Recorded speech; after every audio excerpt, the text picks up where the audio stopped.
by taking a vow in front of a Buddha when there is no teachers around, that will be all right.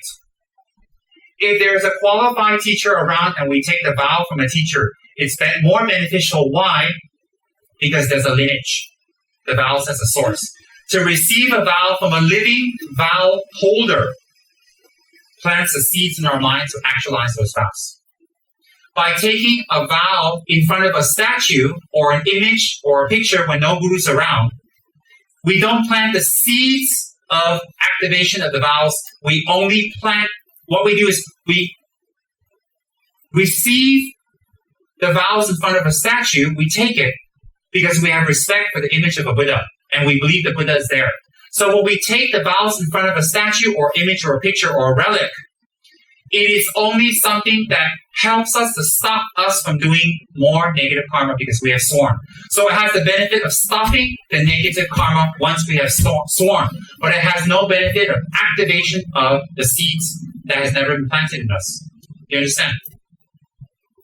So therefore, when we take the vows in front of a teacher or from a teacher that has received the vows from his teacher and his teacher and his teacher and his teacher and his teacher, so on, and it originates back to Lord Buddha, it has a source and is valid.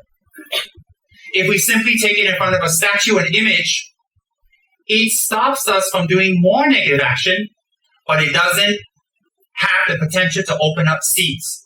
Why? There has been no seeds planted in our mind. Does everybody understand that? But after we have taken the vows, for the case of refuge vows, all right, not other vows, I'm talking about refuge only. For the case of refuge vows, after we have taken them,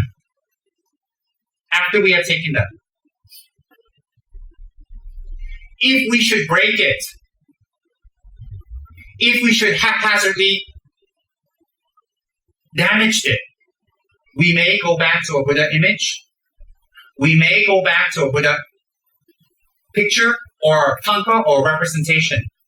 Make 3 prostrations, sincerely regret, apply the 4 opponent powers, and from the henceforth, not break it again. It has a lot of effect. So once we have taken the vows, we can retake it in front of a Buddha image, a Buddha picture, or an enlightened being. Why is that?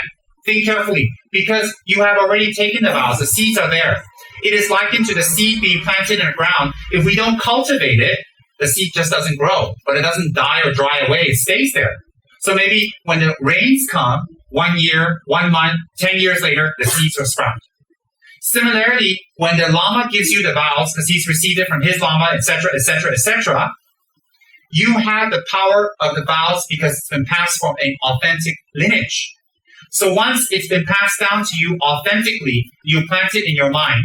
When it's planted in your consciousness and you do the practices of holding the vows, you will reap the benefit of holding those vows. Example, not killing, not stealing, you'll reap the benefits. Simply by refraining from them, you don't collect more negative karma. You don't collect more negative karma because you're refraining, but it's likened to that of a person who simply doesn't commit negative actions, whether they've sworn or not. So swearing to a Buddha image or swearing to a tanka without having the vows prior from a living lineage holder doesn't create any results from those vows. If we break the vows after we have broken them, the intensity of the vows results arise from the 4 intent. You want to do it, premeditate, you want to do it. You do the action, you're very happy, you have no regrets. Then it's sealed. Sealed in what way? Till you purify. So when we take this vow, it's very, very beneficial. Why? Because every day that you hold the vow, you also collect a virtuous, meritorious karma that it goes back to reinforcing itself. So every day that you hold the vow of not killing, it will become easier and easier and easier and easier and easier. Why? A, habituation.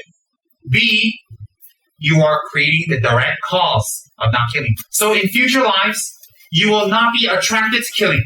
You'll be not attracted to arts that kill. You'll not be attracted to beings that kill. You'll not encourage it or like it, go near it. And everybody who goes near you will be encouraged not to kill and will be changed by your non-killing peaceful stance. So instead of you being influenced by them in future lives, you will influence them not to kill as a result of holding your vows. How is that? Because the karma that arises from every day holding the vows of not killing. Similarly, when we don't lie, every single day we don't lie, we collect the merit of having the 60 qualities of perfect speech. Every single day. And in the future, dependent on our practice, our speech will be able to bring relief to other people, bring knowledge to other people, bring confidence and bring relief to other people. Why? Based on holding the vow every single day of not lying. Based on the vow of not lying every single day, we collect the vow. We collect the result of that vow. It's like putting an FD in.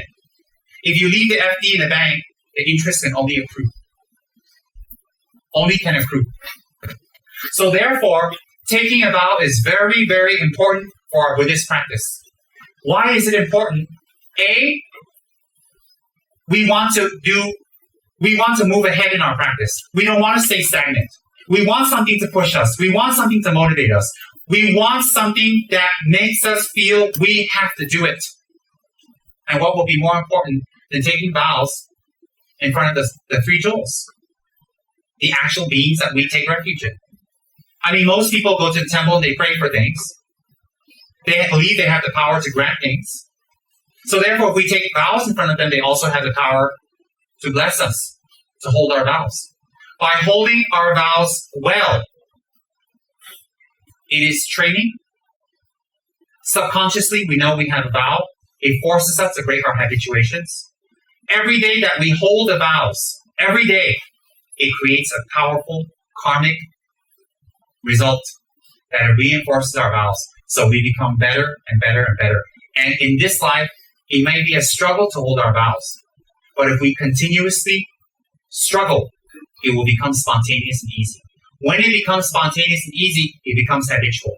When it becomes habitual, every single life, you will be born into a situation where whether you hold the vows or not, you will be naturally instinctive towards virtuous action.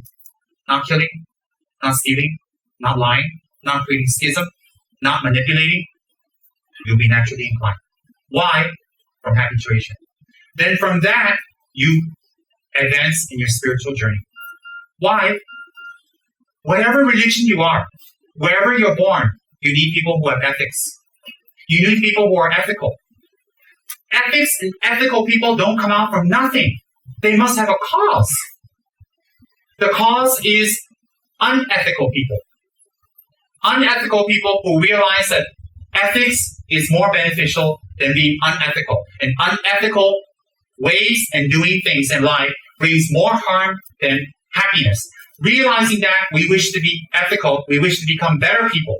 Wishing to become better people, we seek a way. We take the vows. When we take the vows, we challenge ourselves to become better. We push ourselves to become better because we have a vow to do so. And at the same time, we hold the vows which create positive karma to help us reinforce. It's like forcing ourselves to put a bundle of money in the bank that could be spent on a trip, a car, or furs, or not furs, fake furs. All right, let's be politically correct. Fake furs. Wigs, bad hairdos, all types of things. We can put our money toward. But if we force ourselves not to buy that car because we already have one, not to go on the trip because we went on many trips already to England in the last few months, and we save our money and we put our money away, we force ourselves to. But what happens is the money doesn't stay stagnant. It collects interest. And if we leave it there long enough, one day, the interest will be more, the same or more than the principal that we have put in. So similarly, when we take vows, we say to the three jewels, I don't want to suffer anymore. And I After taking the vows doesn't mean I won't suffer, but I'm starting on the path that I will not suffer anymore. Therefore, I wish to take the vows. I wish to take the vows because I don't want to suffer. I want freedom. I want to take control of my life. And I want to take my control of my life in a positive way. Not just the mental confirmation, but something that creates a positive imprint and karma that reinforces what we have sworn to. So it's very important.